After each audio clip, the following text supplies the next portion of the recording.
Welcome to Squirrel, the podcast for distracted writers, hosted by Candace J. Thomas and Jody L. Milner.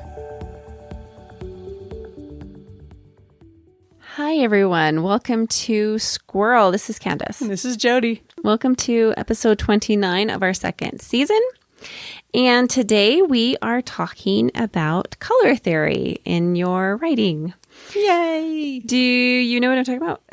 You know, when you pitched this one, I had a couple ideas, but I like the direction you've taken it. Okay, cool.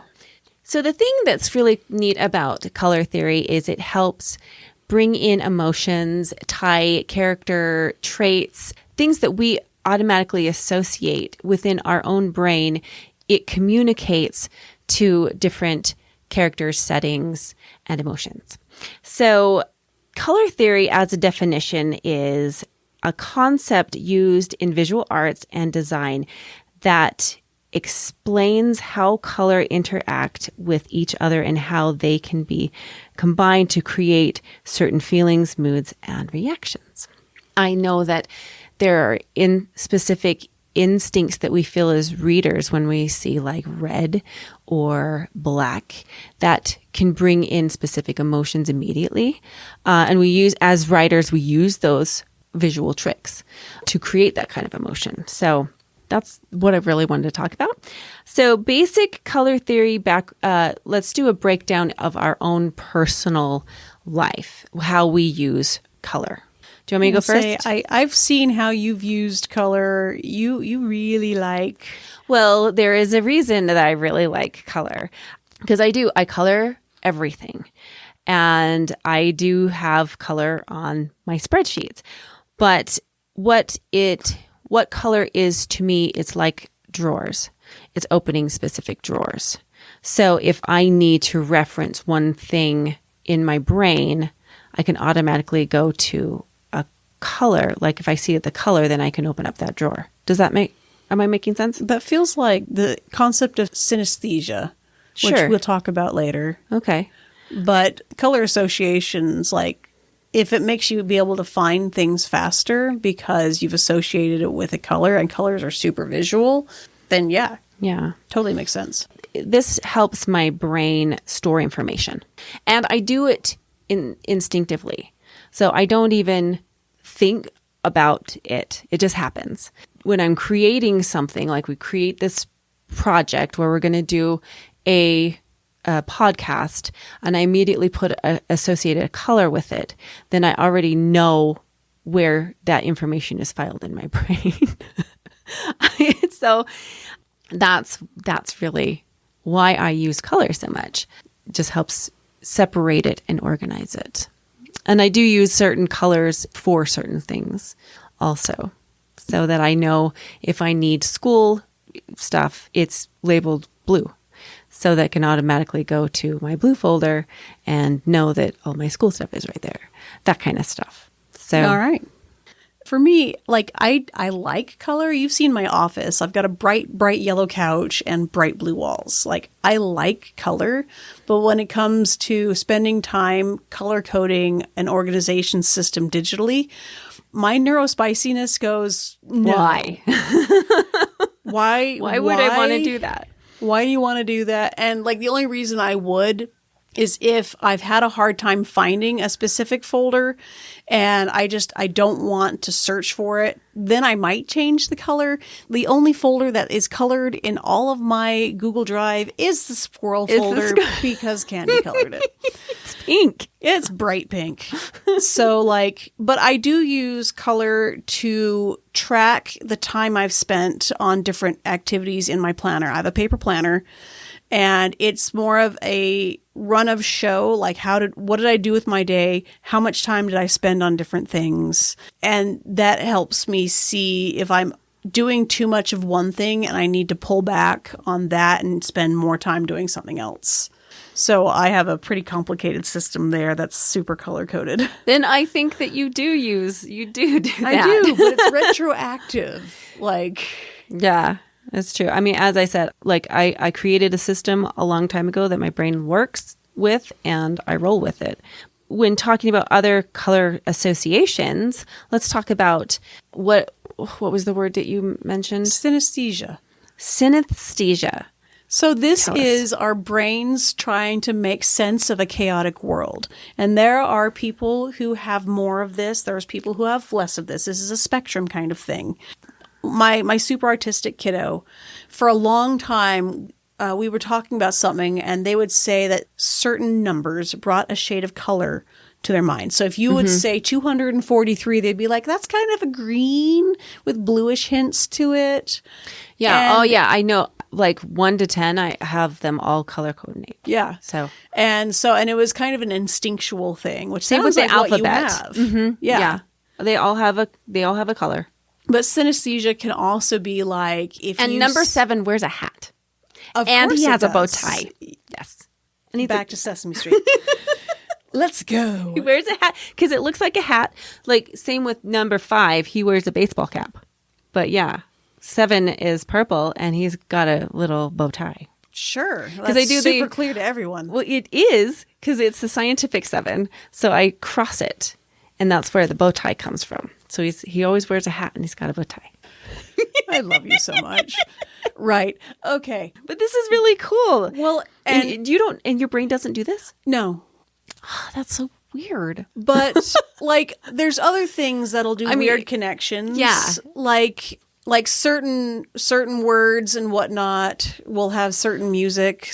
Like there's different ways that synesthesia can work. It's not Okay. always colors. It's not always numbers or words. It can be textures. It can be music. It can be just sound. That's cool. And it's just your brain making sense of the world and cataloging things and coming up with its own organizational system that makes sense. And some people have really strong drives to have this organizational system, which you sound like you do. I do. And some people tend to lean on other strengths for their organizational systems and don't end up having these intuitive connections between very different senses. That's cool. I have what I wanted to bring up was my calendar in my brain. Do you have a calendar in your brain? Does it look like an actual calendar? No. My brain? Your calendar. Does your calendar look like a calendar when you think of it in your brain? No. It's a wheel.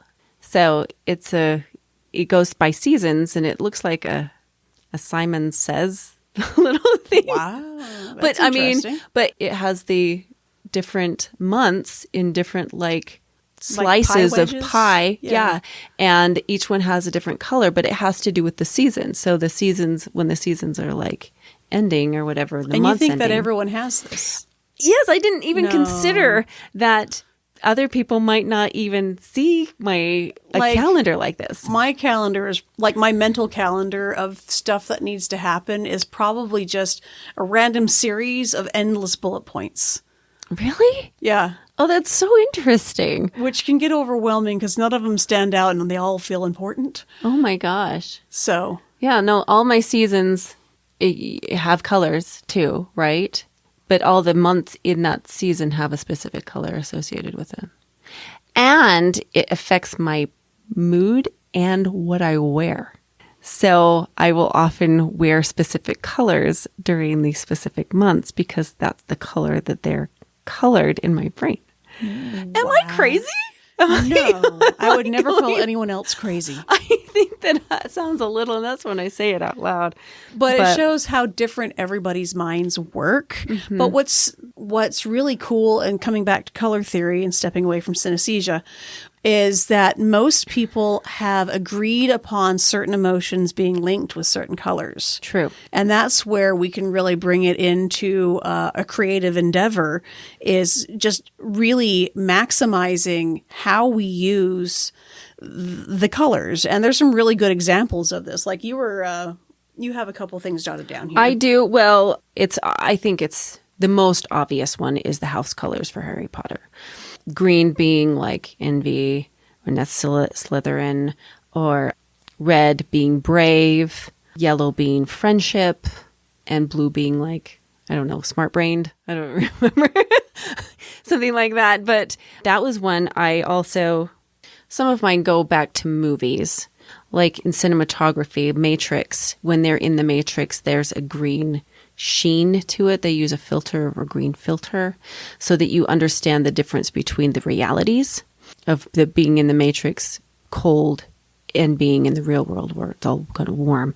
Well, it's not necessarily cold. Green is alien.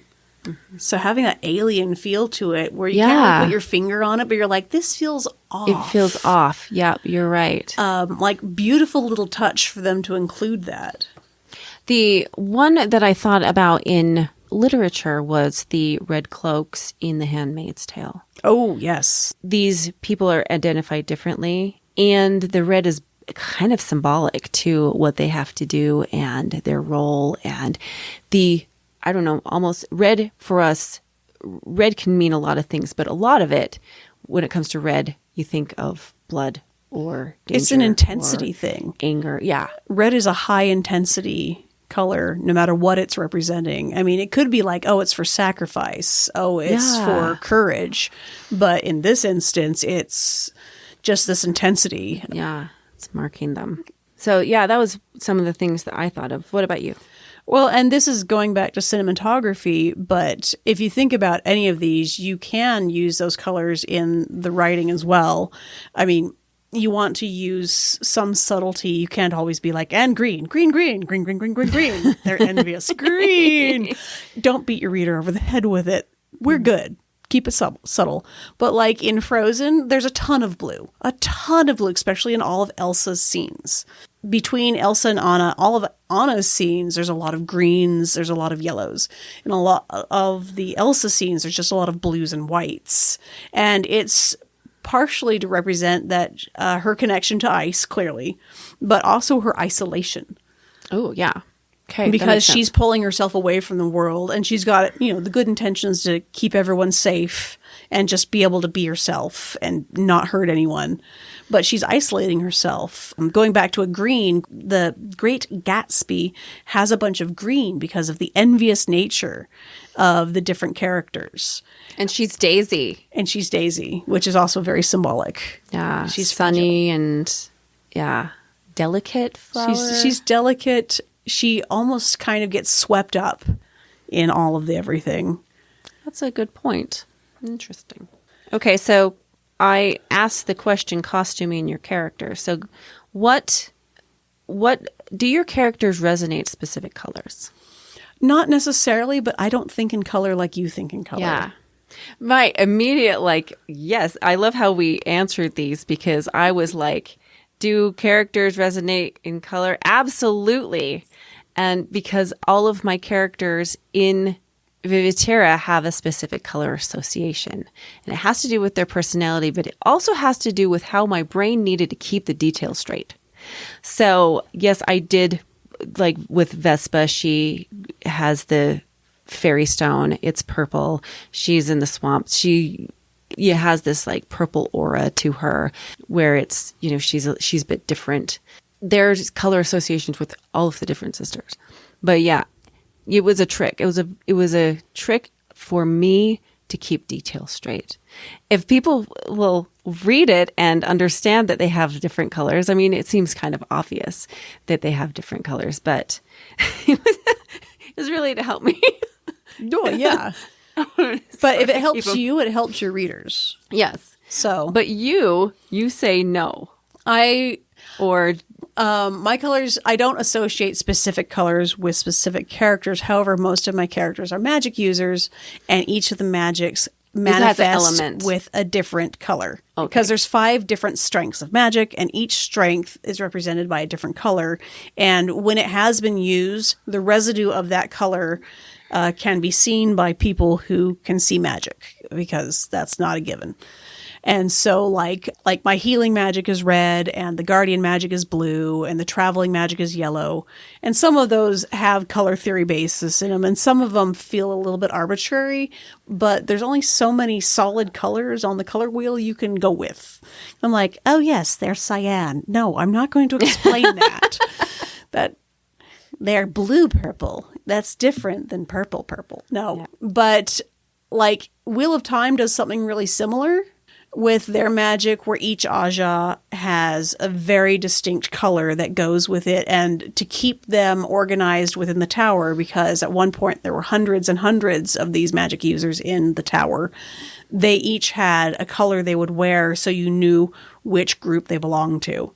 So like the librarians were always in brown, and the diplomats were in blue, and the battle Aja were, were they the green ones or the red ones? They were the green ones. Battle Aja's green. They have similar flavors to it, but different usages. So it's really interesting to see how that comes into play. Oh, and then the leader wears a rainbow, which I thought was cool, to tie it all together. Yes. But because of course, Clearly. it's so many. It's so many books ago. Because there's 7 Ajas. So, and there's the Black Aja, which is the unofficial. How would incorporating color into your story, character, or setting enrich the reader's experience? Well, like you were saying, it's these internal clues about who goes with what and why. Like you were using it to keep your character straight, but it was also like if the readers caught on, it could help them keep what goes with what straight. Oh, this is this character because they're purple and they have this stone because it's also purple. Right. But I think you could do it also like if you had warring factions in a city, like each faction should have a signature color. So you don't have to say, and the faction of the blah, blah, blahs are coming. You'd be, I see their blue banners. I see the blue lapel ribbon. Like it gives you more ways of describing if you have a representative color. When you have a colorful character, that gives you immediate idea of their characteristics. They're like flamboyant or excitable or outlandish. Those are all lovely words to throw out there. One of the things that having a colorful character brings in a lot of immediate. What were the pretty words that I used before? Flamboyant. Yes. Garish. So when you think of a colorful character, it automatically brings in a personality. And that being like a flamboyant character or eccentric, maybe these different immediate responses to someone who's called colorful, like you just said, with the person with the rainbow or whatever. It just gives you a good idea. So I was thinking of the characters in The House in the Cerulean Sea by T.J. Klune. There's Arthur Parnassus, where he dresses up very flamboyantly. Like he's got these orange suits and these awesome socks and like eye-bleeding color combos. He wears like bow ties. I mean, he's just like in vests. I mean, he's dresses like crazy. But on the opposite end is Linus Baker, who is a very shirt and like white shirt and slacks type of person. He doesn't know how to dress, but it gives a different idea of character, right? He's brown and boring next to this vibrant personality. So, and that's when I think of, I'm going to bring in Inside Out for quickly. They did an amazing use of colors. That is a really easy idea of different feelings connected to different emotions connected to different colors. So you have joy, who is bright and cheery, but then you'll have sadness, who's blue, right? And when the emotion is called when you're feeling blue, it's the same response that we have emotionally, that there's sadness happening, there's something wrong, and anger, of course, and paranoia. Is that the other one? There's just a lot of very good use of color theory in order for us, the audience, to understand who these characters are and how it's used, those different colors. So, yeah. Any finishing thoughts there? Well, and this is stepping a little bit deeper into the use of color, but the way you describe your setting, like if you're describing it in bright, hopeful, cheery colors and tones, then you are telling the world that your character is optimistic, your character is hopeful. They're seeing the world in a way that is joyful. But if you describe the same setting in terms of darkness and shadows and mystery, and you're painting it in somber colors, that's Grays reflecting and- your color, your character, how they're seeing the world. Maybe they're not in a good space right now. Maybe they're really angry or paranoid or just depressed. And so using those setting descriptions and using the brightness or the darkness or to emphasize your character's emotion is one of those masterful techniques that can really bring the writing to the next level. So if you've never considered doing that, That's a really it's great idea. cool. You've done that? I have. That's cool. I like making my settings very active, where they do more than just tell you what the room looks like. They give you a little extra. That's really cool. That's a great tip. I don't really have my finishing thoughts, but I think that color is just a really great storytelling tool that we have that I don't know if people know how to use it. So if you use it, we can sometimes use it unconsciously because we're associated to that, like how my brain works. Often I'll just go right to color, but we can also use it deliberately. Oh, yeah. In order to bring in that intensity or bring in that emotion that people need to feel. I mean, the So- strategic use of color has been done in ways that are really powerful. Think of Schindler's List With and the girl in the red raincoat. Oh my gosh. I mean, there's an That was instant so powerful. emotional punch because that, like, the whole movie is black and white. So, Yeah. That was a beautiful cinematic moment. yes, So yes, color can be cinematography for your books. absolutely. Okay, your listener assignment. This is kind of funny. I just want you to wear a color that you're not comfortable with. See how that changes. What would that color be for you? I don't really like bright pink. I think that's don't. I don't. Ugh, I don't wear bright pink. I don't even know how to wear bright pink. What about you?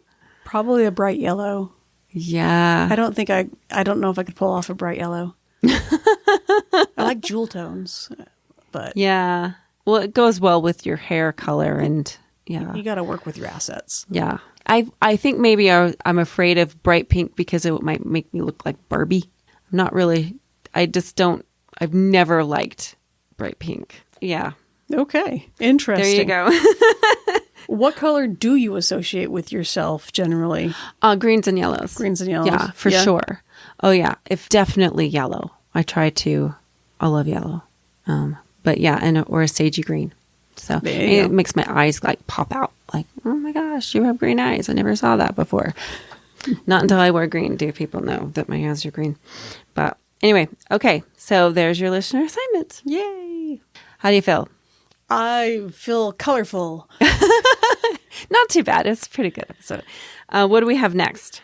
We're going to be jumping into February. Yay! Next I episode, cannot believe we're already to February. It's just screaming past. So we're going to do an episode all about falling back in love with your work in progress. Very nice transition there for I our thought love so. season. So good idea. Alrighty. Thank you all for listening today. We have a Patreon. We have a Buy Us a Coffee. If you've liked anything you've heard today or in previous episodes, we would greatly appreciate your support. And as always, liking, subscribing, and sharing brings us immense amounts of joy. Thanks, everyone. All right. Thank you all. Bye. Thank you for listening to the Squirrel Podcast for the Distracted Writer with Candace J. Thomas and Jody L. Milner. Please like and subscribe to our podcast for updates and new episodes, and find more information at our website, squirrelpodcast.com. Stay distracted, everyone.